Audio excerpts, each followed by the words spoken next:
Welcome to the Financial Literacy Talks. We're speaking today with Matthew Darling, a Senior Associate at Ideas 42. Welcome, Matthew.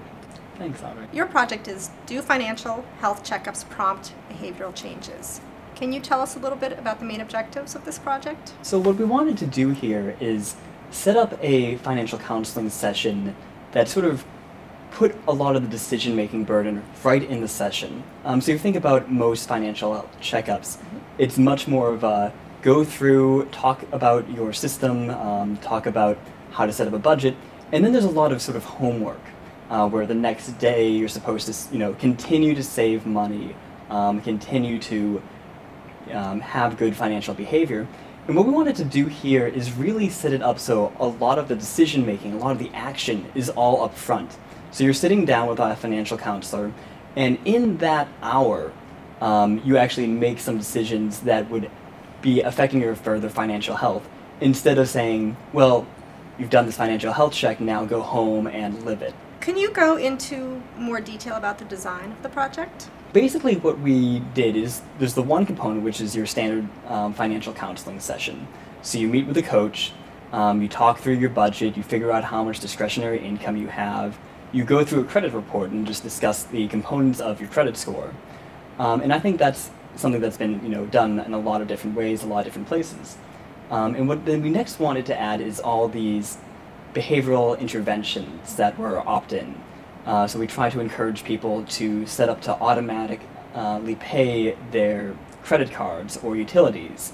We also try to encourage people to set up an automatic savings deposit or transfer funds. So the idea being that every month maybe you save $100, and instead of that being an active choice that you make, it just happens automatically. So at the beginning of the month, $100 are transferred from your checking account to your savings account. The idea being, again, we're trying to set up the situation so all the decision architecture is really pushing you towards saving instead of pushing you towards consumption. Another one is just adding reminders. So if you didn't feel comfortable setting up automatic transfers, automatic payments, you might just get a reminder on an email or text message saying, hey, you said that you were going to save up $100 this month. Make sure that you do that deposit today. And that way you still get the option of deciding not to if you feel like you're juggling your finances too much. But at the same time, it makes sure that you don't forget to do so. What kinds of people were interested in the financial health check? Yeah, so we ran this in Pacific Northwest Credit Union. And so far, if you look at the differences between the people who were interested in the financial health check and the overall population, we're not seeing too much that's different. Now, we only have very limited data on this, and we're still going to be looking into this forward. So average household incomes is about $50,000. The average age is about 40. But everyone came with different goals in mind. So there might be a young person who is just starting out, has a bit of discretionary income, but hasn't really figured out what to do with it yet. So they have a lot of money at the end of the month and they're not using it to pay down their credit card, and they're trying to figure out how to get themselves to do that. There might be someone who's going through a life change, like a divorce, or someone just who has very volatile income streams. So someone who's self-employed, it's not clear to them how much they should be saving every month, because one month they're making $2,000, the next month they're making $5,000.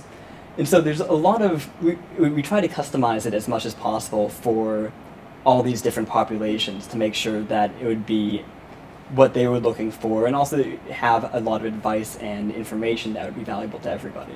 What are some of your main results?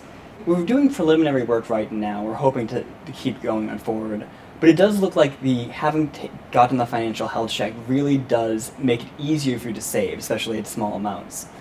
So one thing I've just been looking at is what are the percentage of people who are able to save $250 in the last year. And the financial health check makes it a lot more likely that you're able to do that. So about 32% of people who had received the financial health treatment had at least saved that much or more, versus 25% of the control group. So it does look like there is a real difference in savings.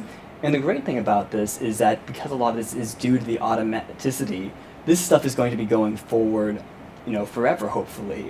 That every month you're going to get that same savings decision. That's still going to be a push.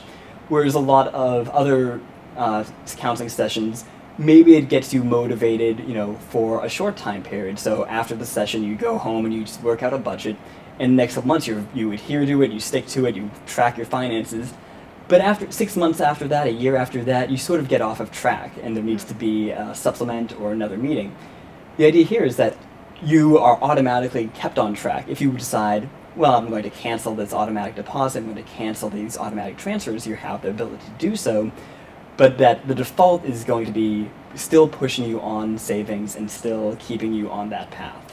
What are some of the questions that lie ahead, and what are some of the things that you'd like to do next with this project? Yeah, so we're still looking at the data, and one thing we're trying to get is the actual credit score data from credit bureaus. And the idea here is that the people who decided they want to do a financial health check, we're hoping that we can show some evidence that these are people who are on a positive financial trajectory. So you sit down and say, I really want to work through my budget, and I need some sort of system to do it. You see the financial health check being offered and decide to take it up. But some people, this was a randomized trial, they were in the control group. And so they're interested, but they didn't actually get the treatment. So a question we have is, are these people who are going to be doing something else maybe that we're not controlling? Maybe they're taking a class or reading a book just because they're really motivated right now. And so one thing we're looking at is, do we see anything in their credit scores? Do their credit scores tend to go up over time if we look at this population who is interested? And the idea of that is that hopefully will help us scale up and monetize the project in terms of making it something that the credit bureaus would be willing to pay for people to do, or the same thing with the credit union, just establishing that this is something that helps you identify a really forward-looking idea of credit risk, whereas right now most of it's, it's all based on past data and past behavior. And then another thing is, thinking about, with the financial health check, what are other ways we could deliver this? So this was mostly in person. We did a lot of phone interviews, but one thing we'd like to do is figure out, could we scale this to doing a lot of it online? And also, are there other distribution services besides the credit union that would be possible? So we're looking into doing similar projects based on employers or based on community colleges.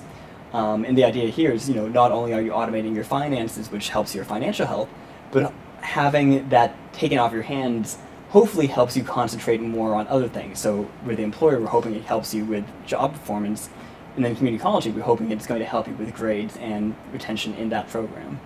Well, thank you so much Thank for you so much. telling It's us a pleasure about the meeting you. project. Nice to meet you too, and we're really looking forward to hearing more about your work in the Great. future. Thank you. Thank you.